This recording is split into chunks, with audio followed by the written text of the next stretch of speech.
What's up, Dirt Junkies? I love everything about this Topo MTN Racer 2 except for one major thing that makes it almost completely unusable for me, but it might be perfect for you. Let's get into it. If this is the first video of mine you've watched, you may not know that I'm on the hunt for the perfect wide toe box shoe. I've been an Altra lover for a really long time, but recently posted a video just saying I'm tired of the durability issues, so looking for a unicorn trail shoe that has zero drop, wide toe box, and durability.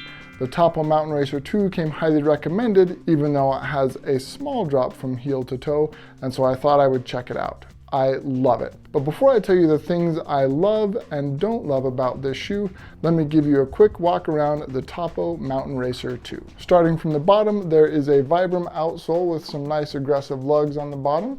That's Vibram's Mega Grip outsole. The midsole is made of what Topo calls their zip foam material, which is supposed to be flexible and provide comfort. The stack height on the shoe is 30 millimeters at the back and 25 millimeters at the toe. That means there is a 5 millimeter drop from heel to toe. Moving to the upper, you'll see that it's constructed mostly of mesh with some overlays there in the front, around the toe, as well as some overlays in the back. The mesh is supposed to be quick drying, and the overlays add some durability in some much needed areas like the front. The tongue on the shoe does not have a whole lot of padding. I do appreciate that it has those little eyelets on the tongue to hold it in place. And then if you look at the heel collar, you'll see that there's some padding around there. It has a nice firm heel cup in the back. There are some attachments for a gaiter if you like to use a gaiter. And I also have to mention the wide toe box. That's one reason why I was willing to try this shoe despite the fact that it was not a zero drop. So those are some of the highlights of the Topo MTN Racer 2. Now let's get to what I love and don't love about this shoe. The first thing I really appreciate about this shoe is the wide toe box. I really prefer a trail shoe that has a wide toe box. It is much more comfortable for me. It gives my toes room to splay every time that I take a step. I will not buy a trail shoe that does not have a wide toe box. Whether I'm hiking, running, backpacking, I really want a wide toe box on this shoe. For a long time, it seemed like Altra really had the monopoly on this wide toe box market, but I'm happy to say that the toe box in the Topo MTN Racer 2 is nice and wide. In fact, just to show you how comparable it is to an Altra toe box, I've pulled the insole out of my Topo MTN Racer 2 as well as an Altra Lone Peak. And if we overlay them like this, you can see that the Topo MTN Racer 2 actually seems like it might be even a little bit wider than the Altra Lone Peak right there in the toe box area. So we can argue over millimeters, but what we can see is that the Topo is nice and wide, at least as wide as an Altra Lone Peak. The next thing I really appreciate about this shoe is that it feels really durable. This has over 70 miles in it, and you can see that although it's very dirty because of all the use, there really doesn't seem to be any sign of real wear anywhere around the shoe.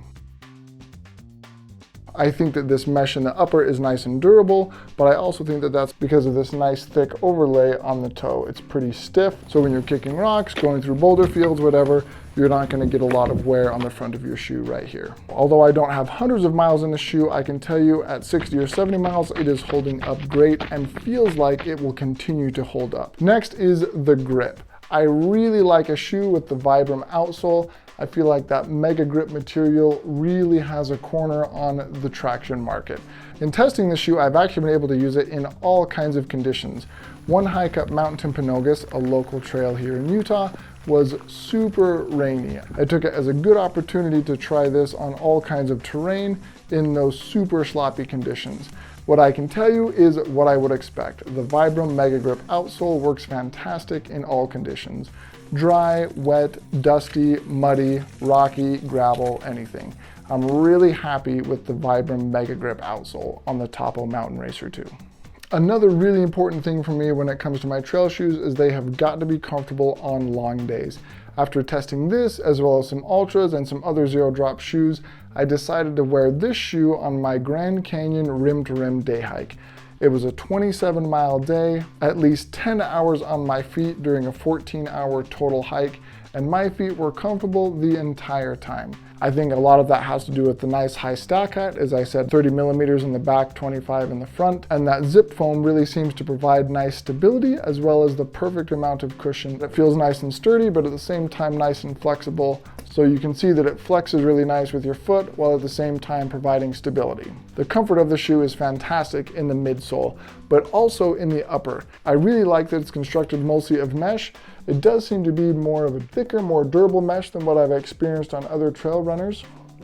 And I think these overlays that you can see in the shot also help with that durability. But the mesh made it so that my feet were never hot, even though our ascent out of the Grand Canyon was extremely hot. I drank a ton of water, but my feet never felt like they were cooking in my shoes like they do sometimes in boots or shoes constructed of heavier materials. It's just a really comfortable shoe to wear from the first time you put it in until the last mile on those long trail sessions. It's a fantastic shoe. But as I said, there is one thing that really did not work for me with this shoe. Unfortunately, in doing some longer trail runs in this shoe, I was starting to get a little bit of knee pain in my right knee. After doing some reading and talking to some other runners, I felt like this was potentially because I had moved from running in a zero drop shoe for the last 5 years to all of a sudden doing long trail runs in a non-zero drop shoe. Now 5 millimeters is not the most extreme drop. In fact, it's pretty minimal, but I thought that that might be causing the knee pain. So I stopped doing running in the Topo MTN Racer 2 and went back to some other zero drop shoes that I have, and the knee pain went away. And that's really my only complaint about this shoe. If it was a zero drop shoe, I feel like it would be the perfect shoe for me. If you are not used to running or hiking in a zero drop shoe, and you're looking for a nice, durable, wide toe box, comfortable shoe for those long trail sessions, this shoe is a really good candidate because, as I said, I love everything about it except that it is not a zero drop. And that is the Topo MTN Racer 2. Remember, life is better with some dirt.